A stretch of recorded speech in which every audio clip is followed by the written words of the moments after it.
ത്രിയേക ദൈവത്തിന് ഞാൻ മഹത്വം അർപ്പിക്കുന്നു. എല്ലാ ബഹുമാന്യ ദൈവമക്കൾക്കും കൃതദാസന്മാർക്കും വന്ദനങ്ങൾ. ഒരുമിച്ചുള്ള ഈ നല്ല കൂട്ടായ്മയ്ക്കായി ദൈവത്തെ വാഴ്ത്തി സ്തുതിക്കുന്നു. ഇവിടെയുള്ള ശുശ്രൂഷകൾ ഇന്നുകൊണ്ട് തീർത്ത് തിരികെ മുംബൈയിലേക്ക് പോവുകയാണ്. കർത്താവ് നമ്മെ ഒരുമിച്ച് പിന്നെയും അനുഗ്രഹിക്കട്ടെ. നിങ്ങൾ ഇന്ന് നേരത്തെ വന്നുകൂടിയതിൽ വളരെ സന്തോഷമുണ്ട്, നന്ദിയും അറിയിക്കുന്നു. സമയം കുറച്ചേ എടുക്കാൻ പറ്റുന്നുള്ളൂ എന്നതിൽ ഖേദമുണ്ട്. വേഗത്തിൽ തന്നെ നമ്മൾ പഠിച്ചുകൊണ്ടിരിക്കുന്ന വേദഭാഗങ്ങളിലേക്ക് പോകാമല്ലോ. വെളിപ്പാട് പുസ്തകം 17-ന്റെ 4, 5, 6 വാക്യങ്ങൾ ഒന്നും കൂടെ വായിച്ചാട്ടെ.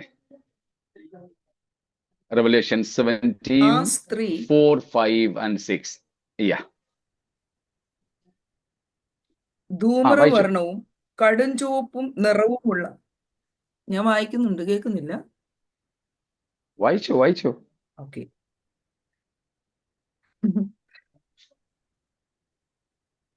ആ സ്ത്രീ ധൂമ്രവർണ്ണവും കടുംചുവപ്പും നിറവും ഉള്ള വസ്ത്രം ധരിച്ച് പൊന്നും രത്നവും മുത്തും അണിഞ്ഞവളായി തന്റെ വേശ്യാവൃത്തിയുടെ മ്ലേച്ഛതയും അശുദ്ധിയും നിറഞ്ഞ സ്വർണ പാനപാത്രം കയ്യിൽ പിടിച്ചിരുന്നു. മർമ്മം, മഹതിയാം ബാബിലോൺ, വേശ്യമാരുടെയും മ്ലേച്ഛതകളുടെയും മാതാവ് എന്നൊരു പേർ അവളുടെ നെറ്റിയിൽ എഴുതിയിട്ടുണ്ട്.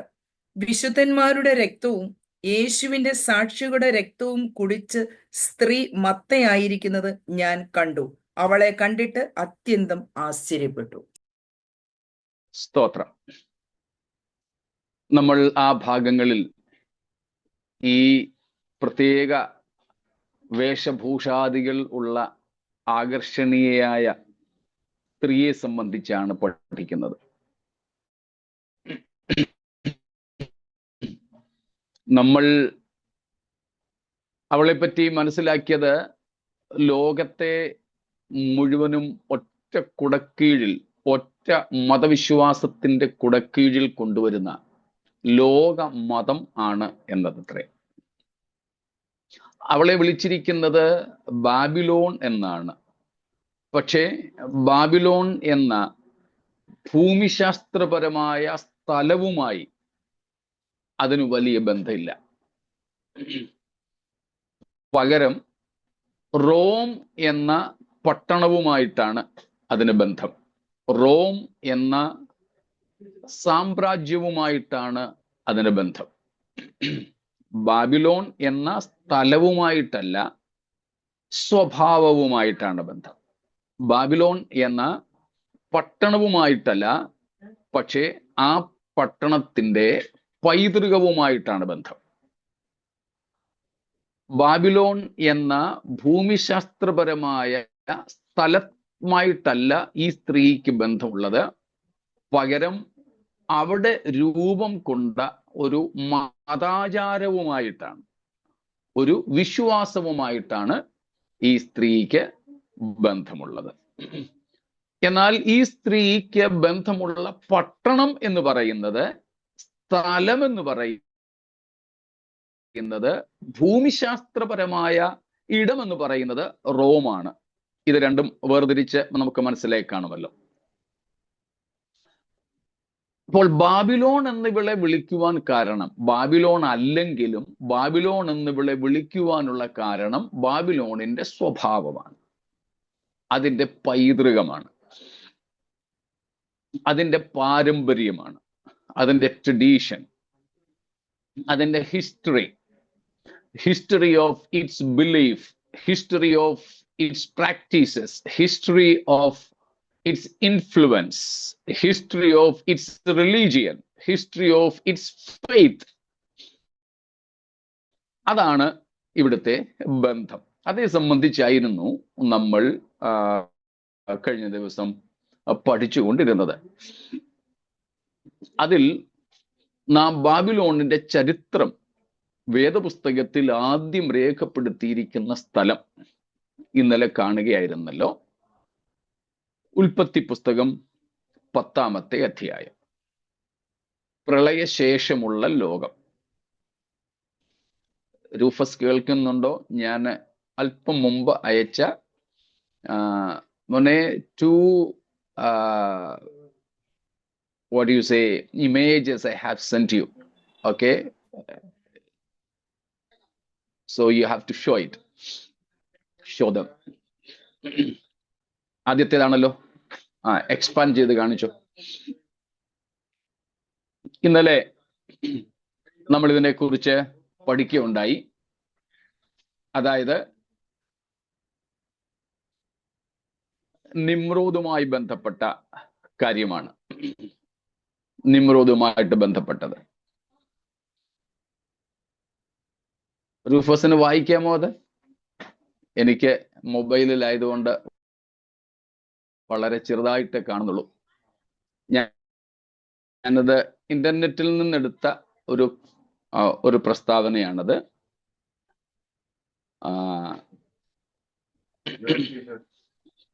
നാം അവിടെ കണ്ടുകൊണ്ടിരിക്കുന്നത് കാണാമല്ലോ. Like Nimrod the mighty Hunter before the Lord. യഹോവയുടെ മുൻപിൽ അല്ലെങ്കിൽ ദൈവസന്നിധിയിൽ നമ്മൾ കണ്ടു, അവൻ നായാട്ടുവീരനായിരുന്നു, അവൻ വീരനായിരുന്നു. യഹോവയുടെ മുമ്പിൽ നിമ്രോദിനെ പോലെ നായാട്ടുവീരൻ എന്ന ഒരു പ്രസ്താവന. അതിന് അവിടെ ഇന്നലെ പറഞ്ഞതിനോട് ഒരു ചോദ്യം കൂടെ വന്നതുകൊണ്ട് അല്പം കൂടെ അത് വിശദീകരിക്കുന്നേ ഉള്ളൂ. The context shows that this is not a compliment of Nimrod. The idea is that Nimrod was an offense before the face of God. ഇവിടെ യഹോവയുടെ മുമ്പാകെ നിമ്രോദിനെ പോലെ നായാട്ട് വീരൻ എന്ന് പറഞ്ഞിരിക്കുന്നത് നിമ്രോദിനെ എന്താണ് പറയുന്നത്, കോംപ്ലിമെന്റ് ചെയ്തുകൊണ്ട്, അഭിനന്ദിച്ചുകൊണ്ടുള്ള ഒരു പ്രസ്താവന അല്ല. നമുക്കങ്ങനെ നമ്മുടെ ഭാഷയിൽ തോന്നിപ്പോകുന്നേ ഉള്ളൂ. അത് വിവർത്തനത്തിൽ വന്നൊരു പ്രശ്നം എന്ന് വേണമെങ്കിൽ മനസ്സിലാക്കാം. പകരം ഇവിടെ പറയുന്നതിന്റെ അർത്ഥം, he was an offense before God. ദൈവം മുമ്പാകെ അവൻ ഒരു ഇടർച്ചയായിരുന്നു എന്നാണ്, ഒരു ഇടർച്ചയായിരുന്നു. അടുത്തത് കാണിച്ചോ മോനെ. അടുത്തത് മീൻസ് എക്സ്പാൻഡ് ചെയ്ത് first point. This is not talking about Nimrod's ability to hunt wild game. He was not a hunter of animals, but a hunter of men.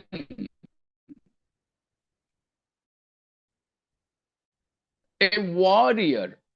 It was through the able and rule ruthlessly that his kingdom of the Euphrates Valley city-states was consolidated. എഴുത്തുകാരനെ കുറിച്ചൊക്കെ അവിടെ പറഞ്ഞിട്ടുണ്ട്. അതായത് അവൻ ഒരു നായാട്ട് വീരൻ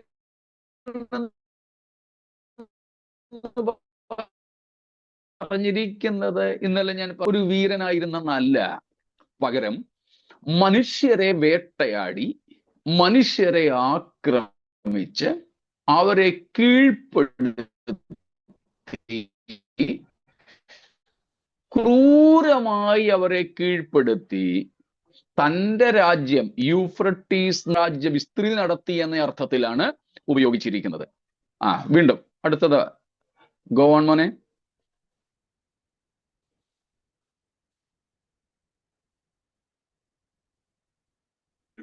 Okay. A Jerusalem Targum says, he was powerful in hunting and in wickedness before the Lord, for he was a hunter of the sons of men, and he said to them, depart from the judgment of the Lord and adhere to the judgment of Nimrod. അവൻ മനുഷ്യരെ മനുഷ്യപുത്രന്മാരെ വേട്ടയാടി, അവരെ ഭയപ്പെടുത്തി. എന്നിട്ട് അവരോടവൻ പറഞ്ഞത് ദൈവത്തിന്റെ ന്യായവിധിയെ അല്ല, നിമ്രോദിന്റെ ന്യായവിധിയെ ഭയപ്പെടാനാണ്. ദൈവത്തിന്റെ ന്യായവിധിയിൽ നിന്നും ഓടിപ്പോയിക്കൊള്ളുക. നിമ്രോദിൽ നിന്നും രക്ഷപ്പെടാൻ നിങ്ങൾക്ക് കഴിയില്ല. എന്നിട്ട് അവൻ പറയുന്നത്, ചെറുടെ എക്സ്പാൻഡ് ചെയ്ത മോനെ. അങ്ങനെ യെസ്, ഇനഫ് ഒത്തിരിയായി പോയി. Okay, enough.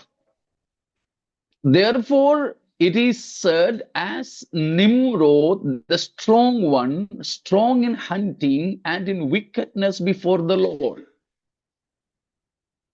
ടാർഗത്തിൽ നിന്ന് എടുത്ത ഒരു പ്രസ്താവനയാണിത്. യഹൂദന്മാർക്കിടയിലെ പറച്ചിലായിരുന്നു, യഹൂദന്മാർക്കിടയിൽ നിലനിന്നിരുന്ന വിശ്വാസമായിരുന്നു. ഇവൻ വേട്ടയാടുന്നതിലും ദുഷ്ടതയിലുമായിരുന്നു വീരനായിരുന്നത്, ദുഷ്ടതയിൽ. അതുകൊണ്ട് ദൈവത്തിന്റെ മുമ്പാകെ ദുഷ്ടത പ്രവർത്തിച്ച, ദുഷ്ടതയിൽ വീരനായിരുന്ന നിമ്രോദിനെ പോലെ എന്നായിരുന്നു ആ പറച്ചിലുണ്ടായിരുന്നതെന്നാണ് ബൈബിൾ പറഞ്ഞിരിക്കുന്നത്. അടുത്ത ഒന്നും കൂടെ ഉണ്ട്, ഇതിന്റെ തന്നെ വിപുലീകരണമാ. Next also.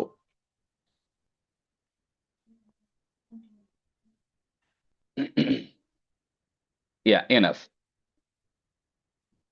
Ginzburg quotes from Jewish legend the great success that attended all of Nimrod's undertakings produced a sinister effect.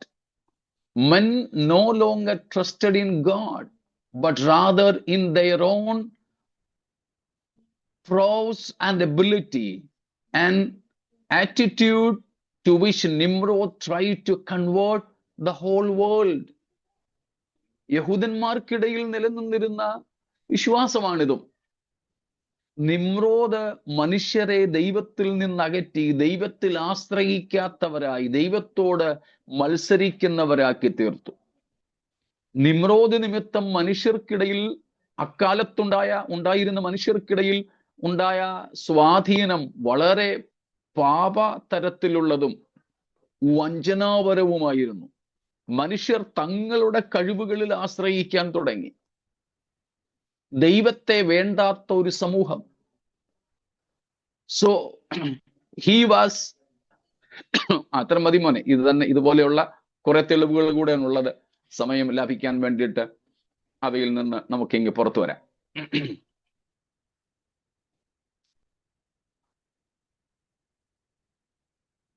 മനസ്സിലാവുന്നുണ്ടല്ലോ? അപ്പം ഇവിടെയെല്ലാം പറയുന്നത് നിമ്രോദ് എങ്ങനെയുള്ള മനുഷ്യനായിരുന്നു? വീരനായിരുന്നു. പക്ഷേ ഏത് വിഷയത്തിൽ? മനുഷ്യരെ വേട്ടയാടി ദൈവത്തിൽ നിന്നും അകറ്റുന്നതിൽ. He was trying to make people, humanity, independent of God. ദൈവത്തെ വേണ്ടാത്ത ഒരു സമൂഹത്തെ വാർത്തെടുക്കുവാനായിരുന്നു അവന്റെ ശ്രമം. ഇന്നും അതൊക്കെ തന്നെയല്ലേ നമ്മൾ കാണുന്നത്? സ്തോത്രം. ചില വർഷങ്ങൾക്ക് മുമ്പ് ഞാൻ ഒരു വിദേശ രാജ്യത്ത് ക്രിസ്ത്യൻ ഡിസൈപ്പിൾഷിപ്പിനെ കുറിച്ച് പ്രസംഗിച്ചു. ചില വർഷങ്ങൾക്ക് മുമ്പ് യേശു ക്രിസ്തുവിന്റെ ശിഷ്യത്വം, ക്രിസ്തീയ ശിഷ്യത്വം ഒക്കെ കഴിഞ്ഞ് അവിടുത്തെ പാസ്റ്ററും കുടുംബവും എന്നെ വിളിച്ചിട്ട് പറഞ്ഞു, വേദപുസ്തക പ്രകാരം നിങ്ങൾ പ്രസംഗിച്ചതൊക്കെ ശരിയാ, പക്ഷെ അതിവിടെ അല്ലായിരുന്നു പ്രസംഗിക്കേണ്ടിയിരുന്നത്. ഇവിടെ self abnegation, denying the self എന്നുള്ളത് സ്വീകാര്യമല്ല. Self esteem, self respect, self trusting, believing in yourself, സ്വയത്തെ ത്യജിക്കുക, തന്നെത്താൻ ത്യജിക്കുക എന്നൊന്നുമുള്ളത് ഇവിടെ സ്വീകാര്യമായ സന്ദേശമല്ല. ഇവിടെ പറയേണ്ടത് നിങ്ങൾ സ്വയത്തെ ബഹുമാനിക്കുക, നിങ്ങളുടെ കഴിവുകളിൽ ആശ്രയിക്കുക എന്നിങ്ങനെ അങ്ങോട്ടുള്ള കുറെ കാര്യങ്ങളാണ്. ഇന്നും നമ്മുടെ ഇടയിലും നമ്മുടെ യുവാക്കൾക്കിടയിലും ഒക്കെ മോട്ടിവേഷണൽ സ്പീച്ചസ് ഒക്കെ ഉണ്ടല്ലോ. ഒക്കെ എന്തായി പറയുന്നേ? ക്രിസ്തീയ സ്റ്റേജുകളിൽ നിന്ന് പോലും കേൾക്കുന്നത് ഇതൊക്കെ തന്നെ. നീ രാജാധിരാജാവിന്റെ മോള, അംബാസഡറാ, ഇങ്ങനെയൊക്കെയുള്ള ഒത്തിരി കാര്യങ്ങൾ. ദൈവത്തെ വേണ്ടാത്ത, സ്വയം പര്യാപ്തരാണെന്ന സ്വന്തം കഴിവുകളിൽ മനുഷ്യരെ ആശ്രയിപ്പിക്കുന്ന ഒരു പ്രവണതയാണ് ബാബിലോണ്യ പ്രവണത, ബാബിലോണ്യ മതം, നിമ്രോദിന്റെ മതം എന്ന് പറയുന്നത്. അപ്പോൾ ഇന്നലെ ചോദിച്ച ചോദ്യത്തോടനുബന്ധമായി ഞാൻ പറയുകയാണ്, നിമ്രോദിനെ കുറിച്ച് വേദപുസ്തകം പറഞ്ഞ് നമുക്ക് തരുന്നത് ഇതാണ്. ഇതിനോട് യോജിക്കുന്നതാണ് ബൈബിളിന് പുറത്തു നിന്നും നമുക്ക് ലഭിക്കുന്ന സൂചനകളും വിവരണങ്ങളും. അതുകൊണ്ട് നാം അത് സ്വീകരിക്കുന്നു എന്ന് മാത്രം. ഇത്രയും കാര്യങ്ങൾ മനസ്സിലായല്ലോ? എന്തെങ്കിലും സംശയം? ഇന്നലെയും ഒടുവിൽ ചോദ്യത്തിനൊന്നും അവസരം ഉണ്ടായിരുന്നില്ല.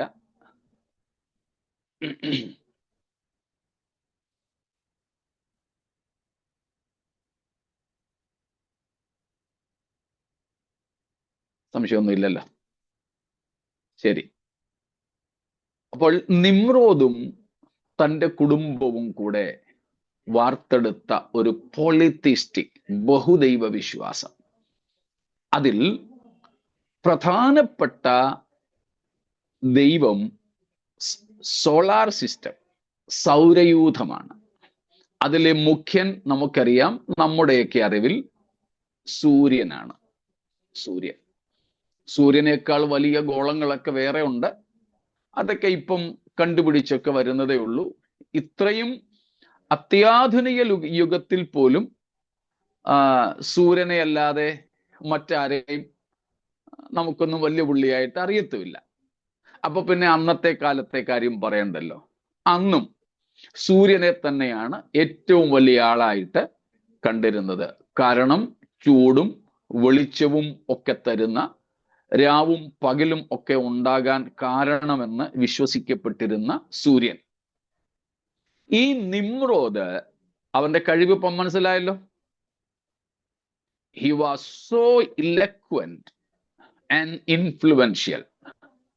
അവനേക്കാൾ സ്വാധീനം ചെലുത്താൻ കഴിവുള്ളവളായിരുന്നു ഈ സെമിറാമീസ്. ചില രേഖകളിലൊക്കെ വായിക്കുന്നത് Semiramis, his wife was in control even of this Nimrod എന്ന. നിമ്രോദിനെ പോലും നിയന്ത്രിച്ചിരുന്നത് ഭാര്യയായിരുന്നത്രേ. അവൾ ഭയങ്കര അപ്സര കന്യകയെ പോലെ ബഹുസുന്ദരിയും മഹാവശ്യമായ കഴിവുകളുള്ളവളും ഭരണശേഷിയുള്ളവളും പട്ടാള സ്ട്രാറ്റജീസ്, തന്ത്രങ്ങൾ മെനയാൻ വിദഗ്ധയുമായിരുന്നു എന്നാണ് പറയപ്പെടുന്നത്. She was so strategic, she was so beautiful, so charming, influencing with eloquency. ഭയങ്കര കഴിവുള്ളവളായിരുന്നു അവളത്രേ. നിമ്രോദിനെ പോലും നിയന്ത്രിച്ചിരുന്ന. അങ്ങനെ ഇവർ രണ്ടുപേരും കൂടെ കൂടിയപ്പോൾ ഇവർ ജനത്തെ പറഞ്ഞു മനസ്സിലാക്കിച്ചത് ദൈവം ഈ സൂര്യദേവനാണ്. ഈ നിമ്രോദ് സൂര്യദേവന്റെ അവതാരമാണ്. Sun god. ഈ സൂര്യന് വിളിക്കപ്പെടുന്ന ഒത്തിരി പേരുകളുണ്ട്. ബൈബിളിൽ തന്നെ ഒത്തിരി പേരുകളുണ്ട്. ബാൽ അതിൽ ഒരു പ്രധാന പേരാണ്.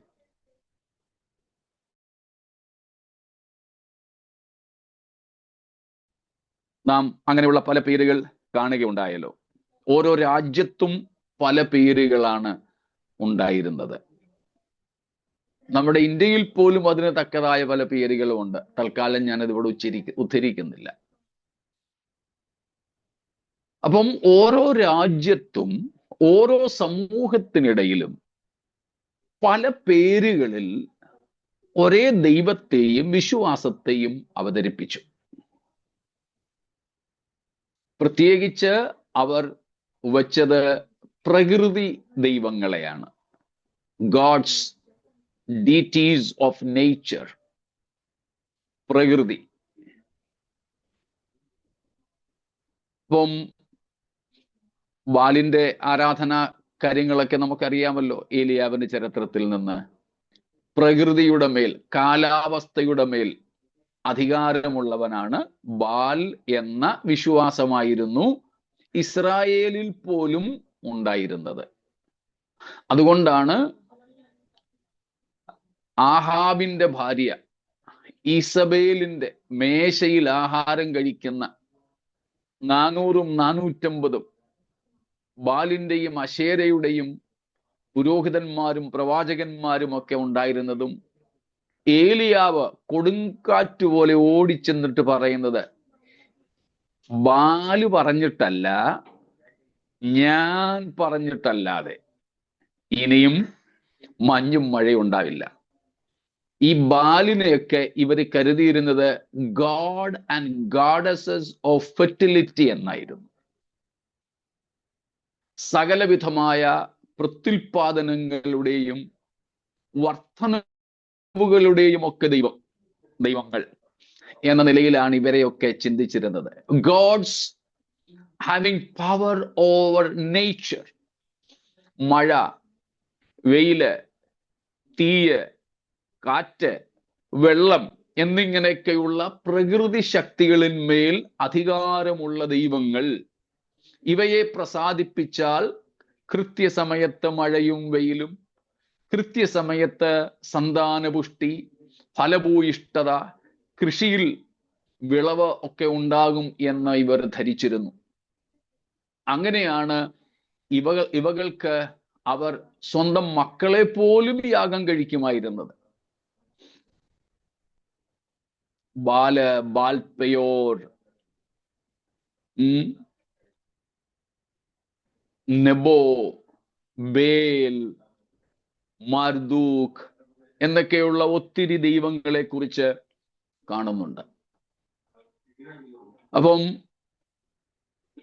ഇവകൾ ഒക്കെ ഇങ്ങനെയുള്ള ദൈവങ്ങളാണെന്ന് ധരിപ്പിച്ച് ഇസ്രായേലിനെ പോലും പിൽക്കാലത്തും വശീകരിക്കുവാൻ ഇവർ പ്രാപ്തരായിരുന്നു. അപ്പോൾ പിന്നെ അന്നത്തെ കാര്യം അവിടെയാണ്, അല്ല, ഇവകളല്ല പ്രകൃതിയെ നിയന്ത്രിക്കുന്നതെന്ന് ഏലിയാവ് വെളിപ്പെടുത്തിയത്. പോട്ടെ, ആ ഭാഗത്തേക്ക് പോകുന്നില്ല. അത് ഇതിനൊരു തെളിവായിട്ട് പറഞ്ഞു എന്നേ ഉള്ളൂ. ഇങ്ങനെ പല ദൈവങ്ങളുടെ പല പേരുകളിൽ അറിയപ്പെട്ട ഒരേ ദൈവം, ഓക്കെ, പല പേരുകളിലും പല രൂപങ്ങളിലും അറിയപ്പെട്ട ഒറ്റ ഒരാള്. ഇതിന്റെ ഈ മതങ്ങളുടെയൊക്കെ തുടക്കം, ഇനാഗുറേഷൻ ഈ ശിനാർ ദേശത്തിലെ ബാബേലിലായിരുന്നു, ബാബിലോണിലായിരുന്നു.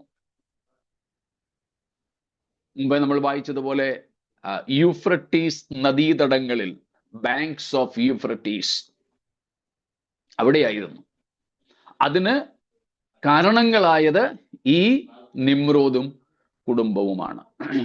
നിമ്രോദിനെ കുറിച്ച് ഇത്രയും മനസ്സിലായല്ലോ. പിന്നീട് ഇങ്ങോട്ട് വരുമ്പോൾ ഈ നിമ്രോദ് കൊല്ലപ്പെടുന്നു.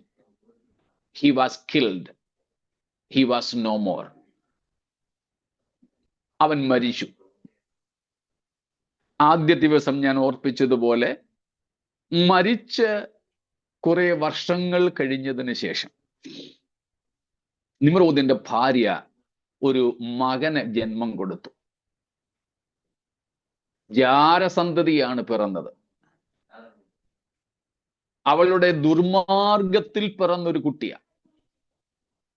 പലരും അവളെ എതിർത്തു, അവളുടെ ദൈവത്വത്തെ എതിർത്തു.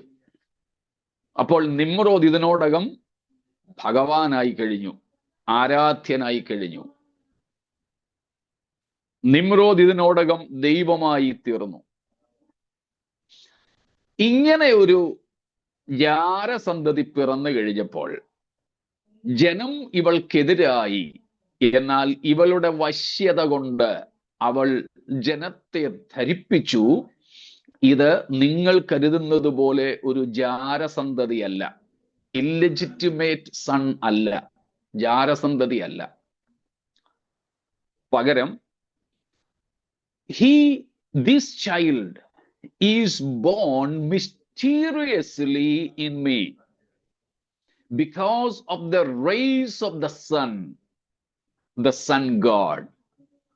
സൂര്യ ഭഗവാന്റെ പ്രകാശകിരണങ്ങളാൽ മിസ്റ്റീരിയസ് ആയി, മാർമികമായി എന്നിൽ നിങ്ങളുടെ ദൈവം നിമ്രോദ് തന്നെ ജന്മമെടുത്തതാണ് എന്ന് അവൾ ജനത്തെ പറഞ്ഞ് ധരിപ്പിക്കുന്നതിൽ വിജയിച്ചു. ഇതും നമ്മൾ കഴിഞ്ഞ ദിവസം കണ്ടതാണ്. She succeeded in making people think that this illegitimate child was the embodiment of the sun god.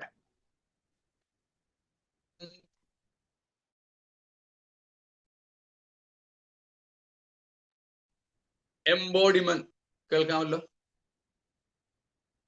Okay, ഒരു ഫോൺ വന്നിരുന്നു, അതുകൊണ്ടാണ്. Embodiment of Nimrod himself, and it happened mysteriously through and by the rays of the sun. നിങ്ങളുടെ നിമ്രോദ് ദേവൻ, സൂര്യദേവന്റെ തന്നെ ഒരു പുനരവതാരമാണിത്. ആ സൂര്യ ഭഗവാന്റെ സൂര്യപ്രകാശ കിരണങ്ങളാൽ ഞാൻ മാർമികമായി ഗർഭവതിയായതാണ്. ഈ കുഞ്ഞ് ഒരു മാർമിക ശിശുവാണ് എന്ന് ധരിപ്പിക്കുന്നതിൽ അവൾ വിജയിച്ചു. മനസ്സിലാവുന്നുണ്ടല്ലോ? അങ്ങനെ ഈ കുഞ്ഞിന് തമ്മൂസ് എന്ന് പേരുണ്ട്, ഈ കുഞ്ഞിന് നിമ്രോദ് എന്ന് പേരുണ്ട്. അതുപോലെ തന്നെ ഈ കുഞ്ഞിന് വേറെ ഒത്തിരി പേരുകളൊക്കെ ഉണ്ട്. പല പേരുകളിൽ ഈ കുഞ്ഞിനെ വിളിക്കുന്നുണ്ട്. ഓക്കെ, ഈ കുഞ്ഞിനെ വിളിക്കുന്നുണ്ട്. അപ്പോ ഇങ്ങനെ ഇവൾ പറഞ്ഞ് വിജയിപ്പിച്ച് മനുഷ്യരെ മുഴുവനും ഇവളുടെ ആരാധകരാക്കി. മാത്രമല്ല, സൂര്യനിൽ നിന്ന് ജനിച്ച കുഞ്ഞെന്ന അർത്ഥത്തിലാണ് ഈ കുഞ്ഞിന്റെ തലയ്ക്ക് ചുറ്റും ഒരു ഓറ നിങ്ങൾ കാണുന്നുണ്ടായിരിക്കുമല്ലോ. ഒരു പ്രകാശവലയം, സൂര്യന്റെ പ്രകാശവലയമാണ് ഇത് എന്ന് ജനത്തെ ധരിപ്പിക്കുന്നതിന് വേണ്ടി അവൾ ചെയ്തതാണിത്. പാവം ഉണ്ണയേശു എവിടെ കിടക്കുന്നു? ഈ തമ്മൂസ് എവിടെ കിടക്കുന്നു? ഇത് നമ്മൾ ഫ്രെയിം ചെയ്ത ക്രിസ്ത്യാനികൾ, പ്രൊട്ടസ്റ്റന്റുകാർ, പെന്തക്കോസ്തുകാർ ഫ്രെയിം ചെയ്തുണ്ടാക്കിയ,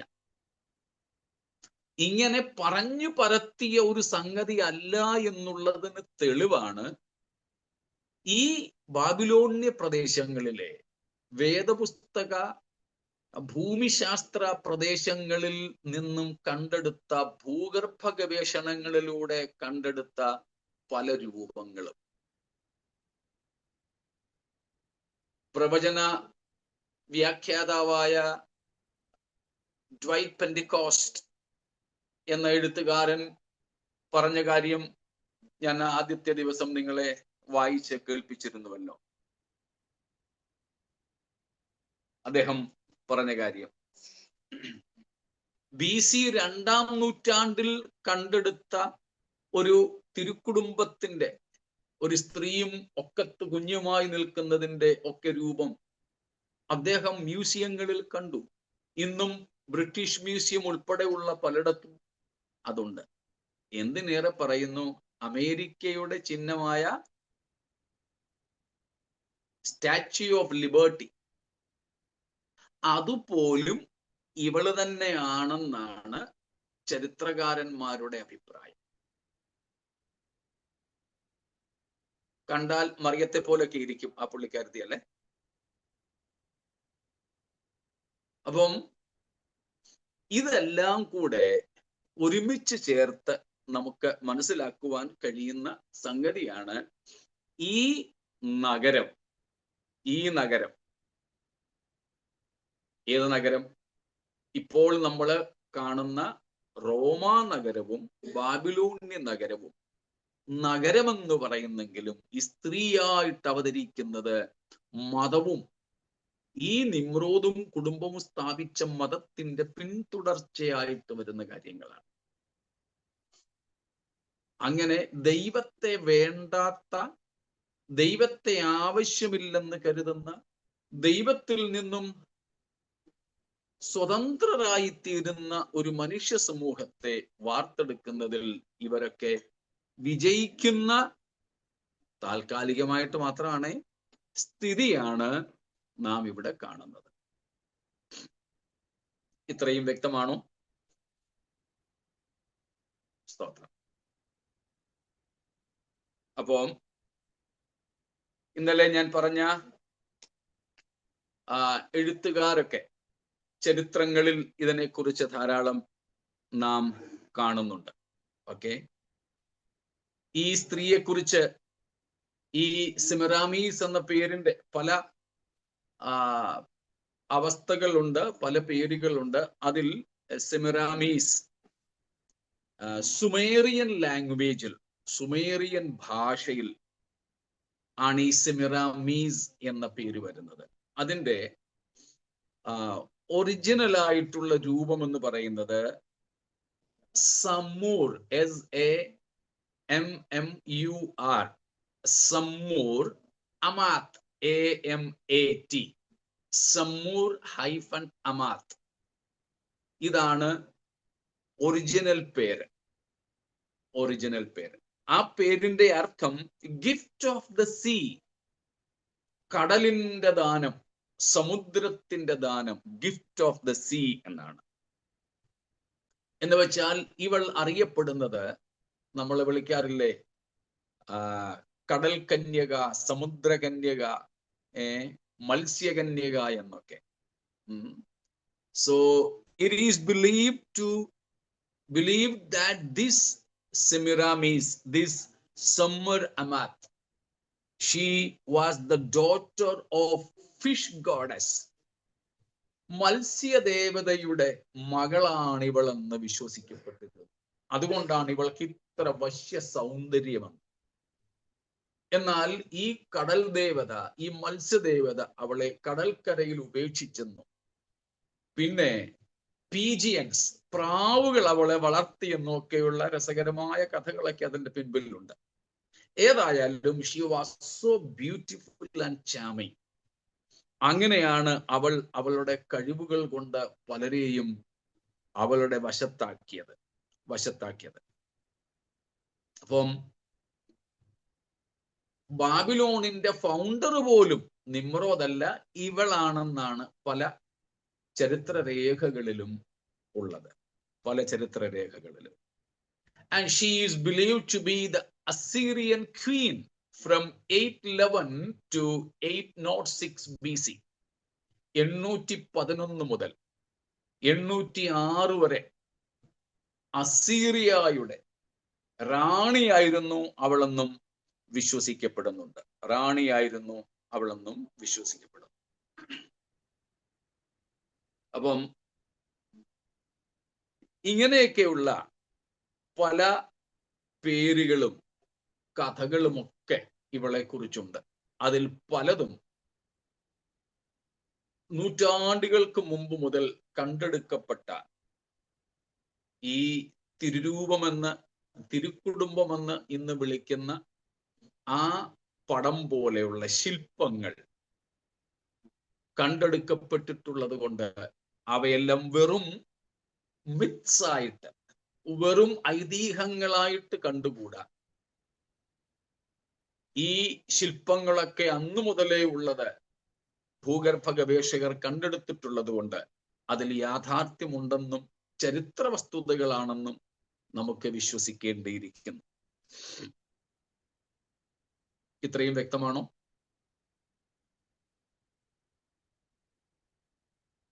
അപ്പം ഇവൾ ഈ നിലയിൽ സ്വാധീനം ചെലുത്തി. എന്നിട്ട് സെക്യുലർ ഹിസ്റ്ററിയിൽ പോലും, നമ്മുടെ ക്രൈസ്തവ ചരിത്രത്തിലല്ല, അതിന് പുറത്തുള്ള സാധാരണ ചരിത്രങ്ങളിൽ പോലും ഇതേ സംബന്ധിച്ചിട്ടുള്ള തെളിവുകൾ ചരിത്രകാരന്മാരെ നിരത്തുന്നുണ്ട്. അവയിലേക്കൊന്നും തൽക്കാലം ഞാൻ പോകാനായിട്ട് ആഗ്രഹിക്കുന്നതും ഇല്ല. ഡ്വൈറ്റ് പെന്റിക്കോസ്റ്റിൻ്റെത് ഞാൻ പറഞ്ഞുവല്ലോ, ഏതാണ്ട് ക്രിസ്തുവിന്റെയും ജനനത്തിന് മുമ്പ് കണ്ടെടുത്ത മ്യൂസിയം ഓഫ് മെക്സിക്കോയിൽ, museum, archaeological museum in Mexico,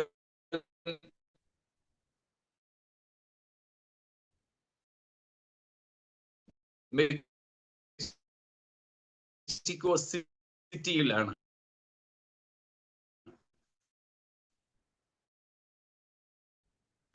ഈ ജെ ഡ്വൈറ്റ് പെന്റിക്കോസ്റ്റ് അദ്ദേഹം പറയുന്നു.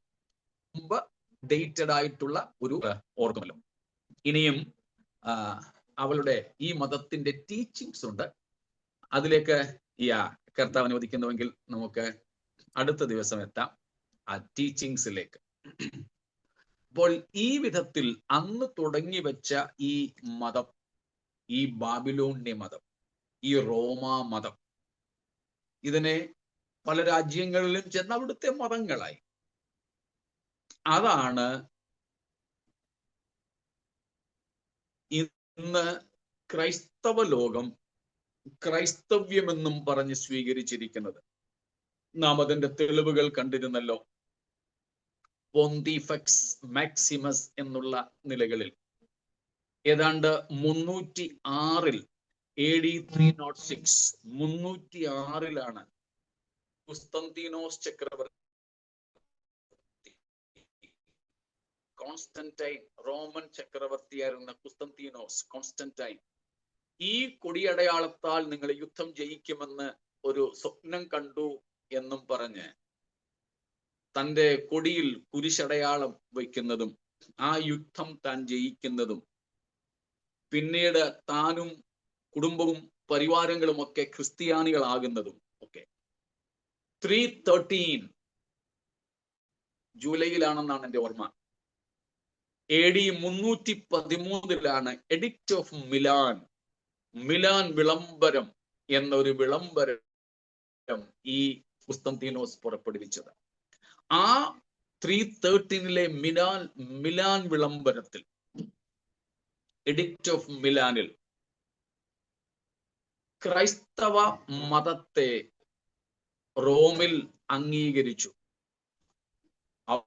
ഔദ്യോഗിക മതമായിട്ട് അപ്പോഴും സ്വീകരിച്ചില്ല. ഔദ്യോഗിക മതമായിട്ട്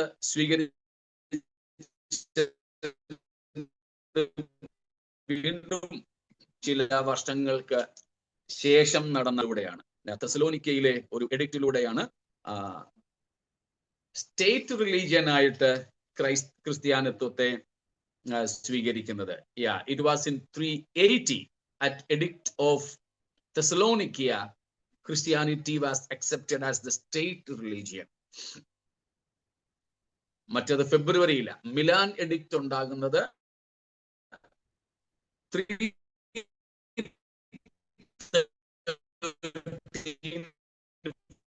ഫെബ്രുവരിയിൽ ക്രിസ്ത്യാനിത്വത്തെ ഔദ്യോഗിക മതമായിട്ട് സ്വീകരിച്ചു. എന്ന് വെച്ചാൽ റിലീജിയസ് ഫ്രീഡം കൊടുത്തു. അതിനുശേഷം താനും തൻ്റെ കൂടെ ഉള്ളവരും കൂടെ ഒക്കെ ക്രിസ്ത്യാനികളായി. 380 ഔദ്യോഗിക മതമായിട്ട്, സ്റ്റേറ്റ് റിലിജൻ ആയിട്ട് സ്വീകരിച്ചത്. ഈ ചക്രവർത്തി വന്നപ്പോൾ, കഴിഞ്ഞ ദിവസം നമ്മൾ പറഞ്ഞതുപോലെ, പൊന്തീഫുമാരെന്ന് പറഞ്ഞാൽ മിനിയാന്ന് ഞാൻ പറഞ്ഞായിരുന്നല്ലോ, റോമ മതത്തിന്റെ പുരോഹിതന്മാർ. അവരെ കരുതിയിരുന്നത് അവരാണ് ദൈവങ്ങളുമായി ജനങ്ങളെ ബന്ധിപ്പിച്ചിരുന്ന പാലമെന്ന്. അവര് ചക്രവർത്തിയോടൊപ്പം ക്രിസ്ത്യാനികളായി. വന്നിട്ട് അവര് പറഞ്ഞു, ഞങ്ങൾക്ക് റോമാ മതത്തിലുണ്ടായിരുന്ന സ്ഥാനം ഇവിടെയും വേണം. ചക്രവർത്തി അതിന് അനുവദിച്ചു. അങ്ങനെ ഈ പൊന്തീഫുമാരെ രാഷ്ട്രീയ നേതാക്കന്മാരും കൂടെ ആക്കി അധികാരം നൽകി. അവർ വന്നപ്പോൾ റോമ മതത്തിലുള്ള ആചാരങ്ങളൊക്കെ കൂടെ ഇങ്ങോട്ട് കൊണ്ടുവന്നു. അങ്ങനെയാണ് ഈ സെമിറാമീസിന്റെ മറ്റ് ഒരു പേരായിരുന്നു ഈസ്റ്റാർ. ആ ഈസ്റ്റാർ ഉൾപ്പെടെ ഇങ്ങോട്ട് വന്ന് ഈസ്റ്റർ ഒക്കെ ആയത്. അതേക്കുറിച്ചൊക്കെ നമുക്ക് പിന്നീട് ചിന്തിക്കാം. അങ്ങനെ ഈ വ്യാജ മതമെല്ലാം കൂടെ അകത്തു വന്നു. ഈ അധികാരമൊക്കെ കൂടെ റോമിൽ കേന്ദ്രീകൃതമായി. അങ്ങനെ റോമാ സഭ ഒരു രാഷ്ട്രീയ ലക്ഷ്യത്തോടെ നീങ്ങിത്തുടങ്ങി. അപ്പോസ്തലന്മാരും സഭാപിതാക്കന്മാരും മാറിയിട്ട് ഈ റോമൻ പൊന്തീഫുമാർ സഭയുടെ ഭരണം കൈയാളി. അവർ ഈ വ്യാജ മതത്തിലേക്ക് ദൈവസഭയെ കൂട്ടിക്കൊണ്ടുപോയി.